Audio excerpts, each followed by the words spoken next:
Hello guys, I welcome you to today's edition of our learning tutorial. Today we're going to learn how to draft this beautiful style you see on our screen here.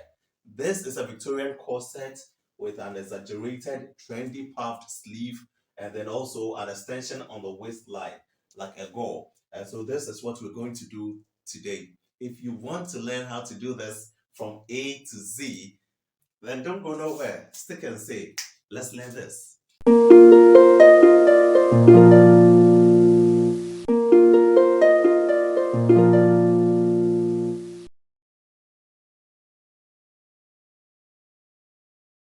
This is the female basic bodice block you see right on your screen. How did we draft this? In case you are new to our channel, you may subscribe.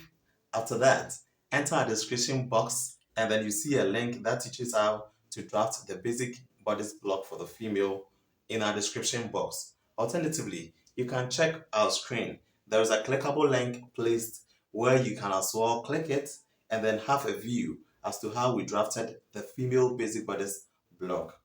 After we are done with learning how to draft the basic bodice block, let's continue. So we have transferred all the dots and the demarcations on the basic block onto another paper. We continue. So we're going to cut this too, and then we'll do the necessary alterations on the front and on the back as well.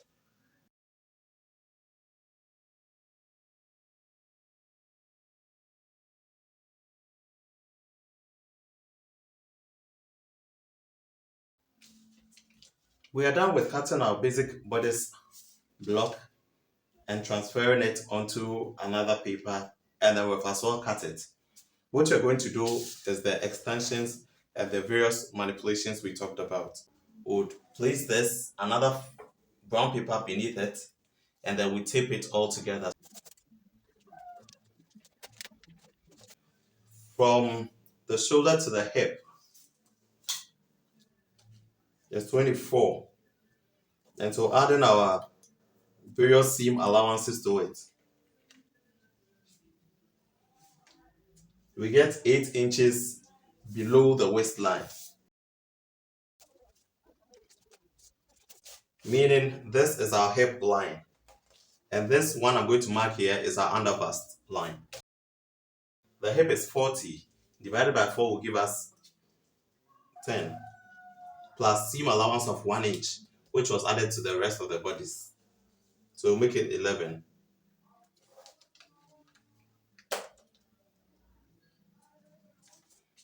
Once we have this, we will join from the hip line all the way to our waistline. We will plot a point at where the hip line is, and that point will be the same as the nipple to nipple measurement, which has been divided into 2. We will mark 3.5 at the hip line.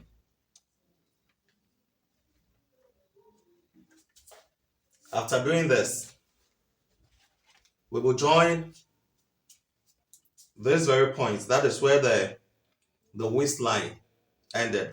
We will join it all the way to the hip line. That is the point.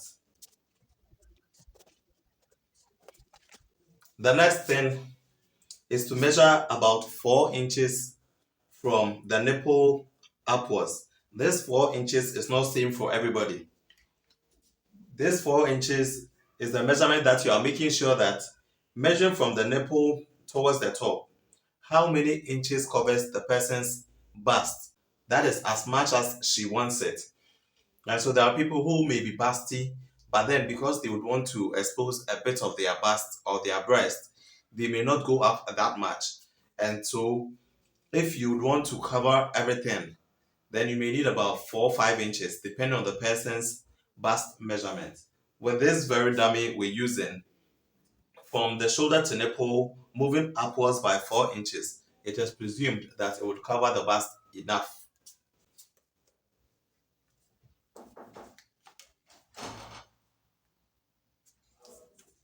So as we come here by 4 inches, we would measure the dart intervals that we have when it gets to that 4 inches.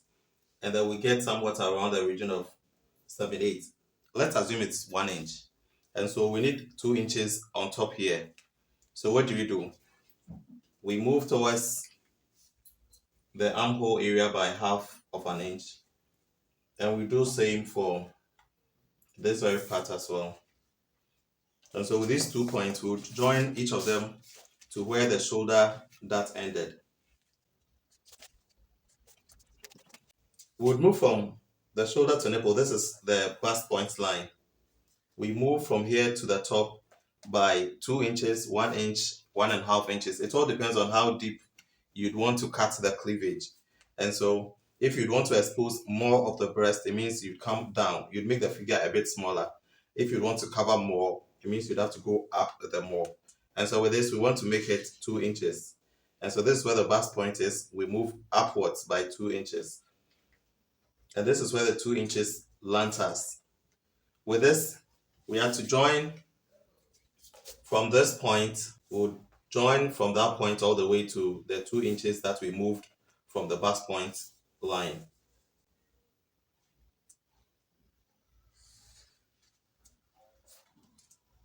Okay, so right now, because we wouldn't want to make it very boxy, as we see here, from here to that point and then to the underbust point, you see it's looking more boxy.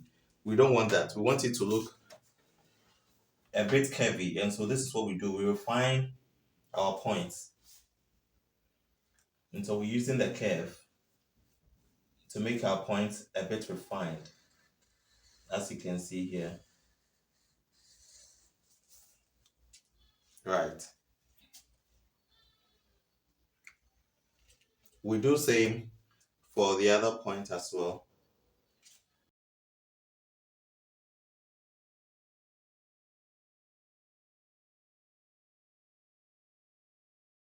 And this is what we get as well. So as it stands now, we would join this point to where the armhole ended. In this instance, we're not going to move downwards by half of an inch as we would usually do. This is because we'll be fixing a sleeve, and so it wouldn't be necessary to leave the underbust line. So what we do is that we will join a line from the armhole back onto the 4 inches we moved initially. And this is what we get. Because this is a Victorian corset, we need to give it more panels. And we also have to snatch the waist the more. What you're going to do is that we would measure the distance from this very center front all the way to the nipple point, that is the bust point. So this was 3.5. We'll take the same 3.5 to the other side.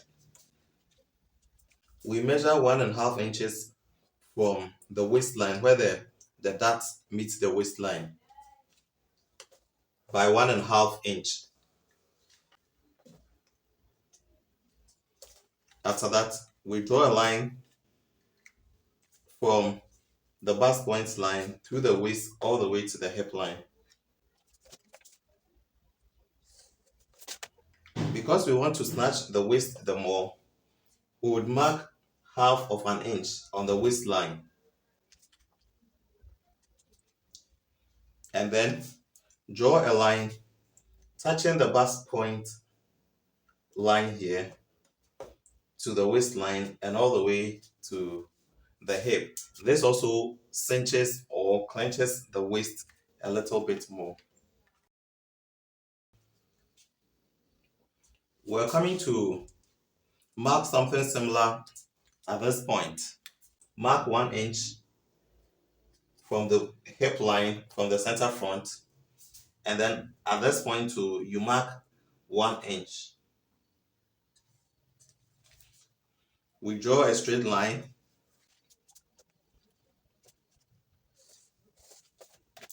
We are done with the front pattern. Let's label them. This is the center front. It will be on fold. So this is number 1. This will be number 2, number 3, and number 4. Each of them, the arrow goes up, meaning this is where the head would be. Bear in mind that with the basic bodice, we had an allowance of a seam allowance of 1 inch, which was added. So we have 1 inch here.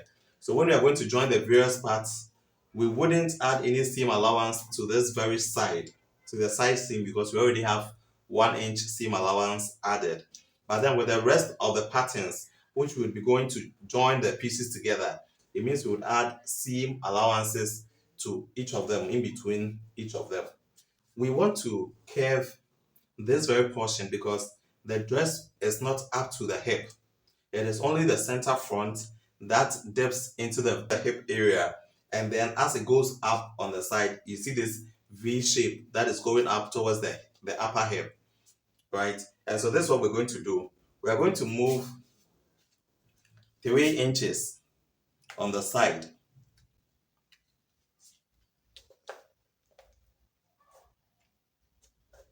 And then we move 6 inches in front.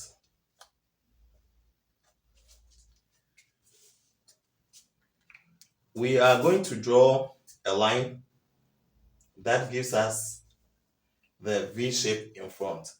But before we do that, we need to fold this dart onto the other one and this dart too onto this before we draw our line, so that when we are done cutting, the line would still be accurate.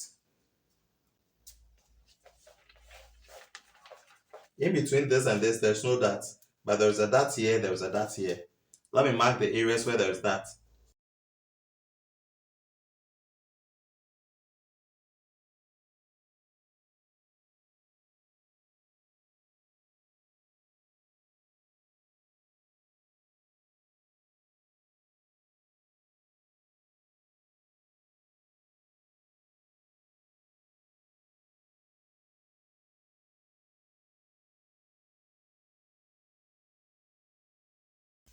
Don't forget that because we have 1 inch seam allowance on the side, we should take the 1 inch seam allowance off before we add any curve to the dress.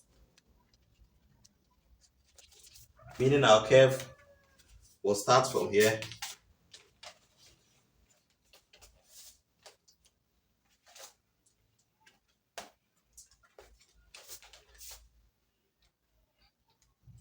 and will end here.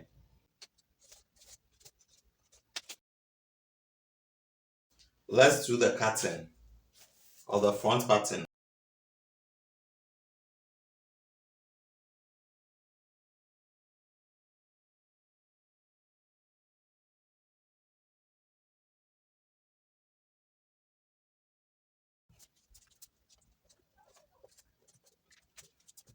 This is what we have for the front. We'll go ahead and cut that of the back pattern.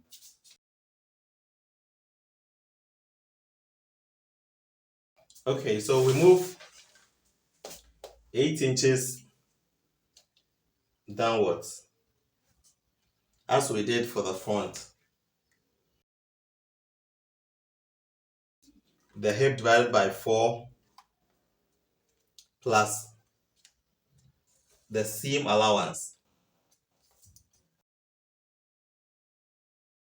We would measure the distance between this and where the dart starts from. In this instance, we have 4 inches. So we'll bring 4 inches to the hip line as well. And we draw a line connecting the two. And so this is the two we are getting for the back. We are getting this and that. But let's bear this in mind. When we are joining, we'll be joining this number 4, that is of the front. That will be the one that comes to meet the back at the side seam. And so this is where the waistline is for the front, and this is where the waistline is for the back. And so it means we'll be joining this part to that part. Yes, so we'll be joining this to this. And so it's more appropriate to mark where the two would meet. This is where the two meet. Or better still, you can put this on like this.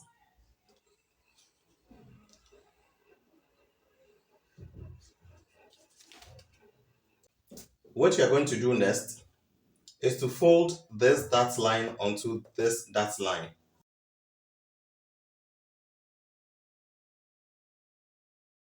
Yeah, so after folding this line, pause and please subscribe to this channel so that we are supported, we are encouraged to do more of such educative content for you to also benefit from. We are not to pay any money, just subscribe. Just hit on the subscribe button for me, hit on the notification bell so that anytime we post any other video, you'd also get the benefit of watching. Thank you very much for subscribing. Now let's continue. After we folded this onto it, like this,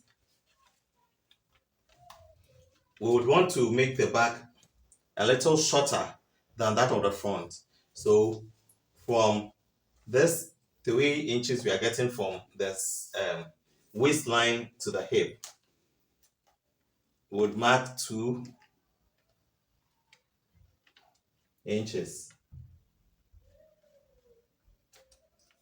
We would mark 2 inches and then connect a line from the 2 inches all the way to the side seam. But then we also bear in mind that we have 1 inch seam allowance. So we take the 1 inch seam allowance first before we do the joining.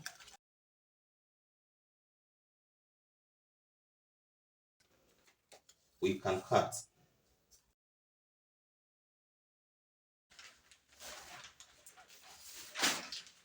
Right. With this done, we can cut this. And then we do away with the dot. And so if we had 4 at the front, it means at the back we should be continuing with 5 and 6, where 6 is the center back.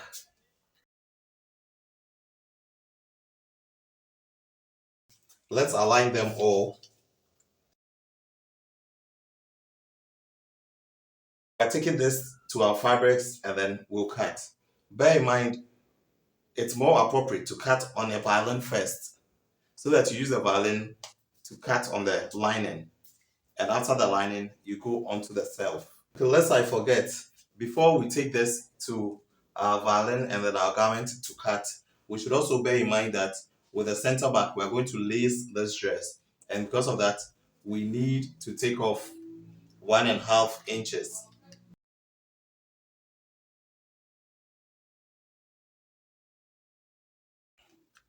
I'm folding this away because I may use the pattern for some other thing. So I don't want to cut it off. So this is what the center back one would be. So we can go ahead and then do the cutting as we said earlier. During the process of the cutting, I realized one thing, that the number 5 was quite bigger. And then since we want to snatch the waist a bit more, with the number 3 and 4, in between number 3 and 4, we brought one that which was 1/2 inch. And that was to help us, snatch the waist a little bit more than the regular waist measurement. And so when we go to the back, we are doing another similar one. What we are doing is that we are also taking 1/2 inch from the back, so that half on both sides of the back will give us 1 inch, and then half on both sides of the right of the front side would also give us 1 inch off. Because the number 5 has the side seam, which is to meet with the front, which is number 4, we'll first take the seam allowance on the side, which was 1 inch right now. After we've taken that off, we have 3 inches remaining. And so we find the midpoint for the 3 inches, and that gives us 1.5. That's on the waistline. Then we go to where the arm depth ended, the top here. The same thing, would also divide the whole thing into 2, excluding the 1 inch seam allowance. And so this will be the midpoint. And then we draw a straight line. to touch the two, and then move always up and move also to the hip. Here we would measure 1/4 inch on both sides at the waistline, and then we'll join a line from this point to the waistline and to the hip. Now we would cut so that we'd have 5, this will be 6,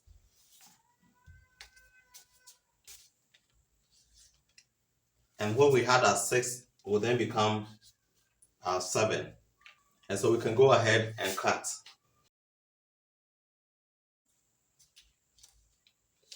So we have used our patterns to cut the fabrics, but something needs to be noted very well. When you look at this, the center front, the number 1, the seam allowance was added, right? But then at the center front, there was no seam allowance because it was on fold. So it has been opened now. This is the whole thing we're getting here. So this is the violin, which has been staved onto the lining. And we have the self here.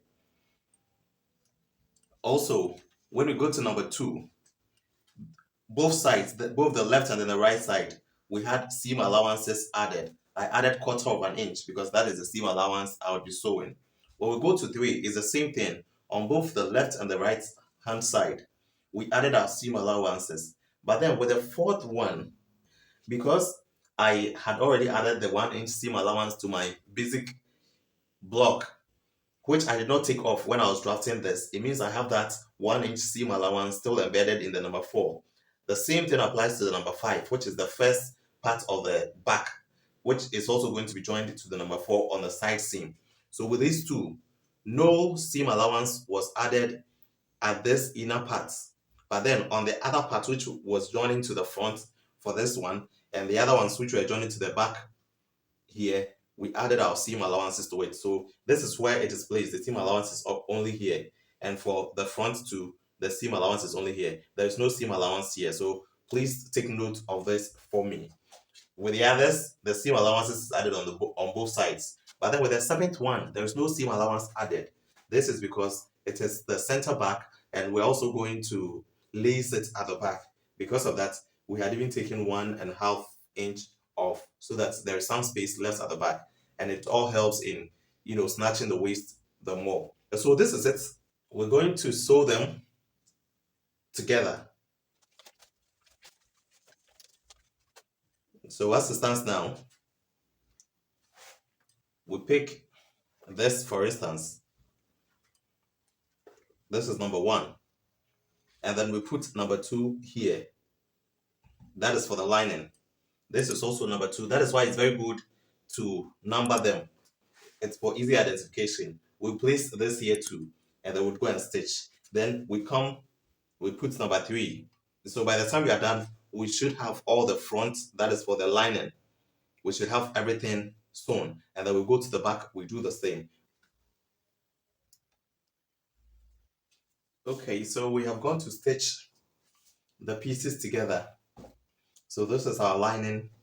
It has been stitched. You can see how the bust has protruded. This is also the back patterns. You have the option of sewing this together to make it a whole piece. That is one piece. We have done same for the front, but then just as I said, you can as well put this together so that it all becomes one. But then I've left it like this because I want to be able to join it here last, so that in case the person wears it and then you need to alter a few things, you would have this 2 parts to be able to do the shaping again. That is how come I've left these 2 without joining them together. What we are going to do now is to fix our bones. That is the fabric bones. What you do is that each of the joints would have a bone. You'd measure from the topmost part to the downmost part of each of the line. In this one, for instance, we are getting 11.5. Whatever figure you get, you subtract your seam allowance from it. And this should even be more than your seam allowance. My seam allowance is 1/4. And so 1/4 and 1/4 would have been giving me half. But then, because I don't want to sew on the bones, it means I'll leave more than what I sew as my seam allowance. And so instead of the half that I'm getting, I'm doing 1 inch. And so when I measure from here to down part, I get 11 and a half. I'm going to cut a bone of 10 and a half. I'll do same for all these lines. And so I'll do same for all these lines. Whatever measurement you get, you subtract 1 inch or 1.5 inch, depending on your seam allowance from it. But then we would not put the bone in the self or the dress itself. No, I prefer to bone everything in the lining. And then if I want to have the stitch lines just for decorative purposes, I would still do it on these lines that we have here, and it will just be for decorative purpose. And so right now we're going to fix our bones all along the joinings. So we have fixed our bones. In On each of them we have sewn double lines, that is as it is placed on the stitch. We sew on both edges, that is on both edges of the bones. So that is how we did the stitching. And so we stitch on both lines for all our joinings, as we said earlier. The next thing we're going to do is that place good sides together. This is the self. We place good sides together with the lining, and then we'll go and finish the top here, and we'll do same for the down part. We'll leave this side and that side. We'll do same for the center back, for the back pieces. This is the center back, center back. And so what you're going to do would be the same thing. We turn good size upwards. We would place these on. We'd go and sew the top. We'll sew the down part. But for this, because we'll be lacing the back, we would as well finish this line. That is the center back line. We'll finish it as well, leaving this side only, so that we bag the whole thing inside out. We'll do same for the other one as well. And so let's go ahead and do that, and then we'll come and continue. So after we've sewn good sides together and turned it to the good side, this is what we have. This is what we have now. And so the next thing, we have the spaces at the sides.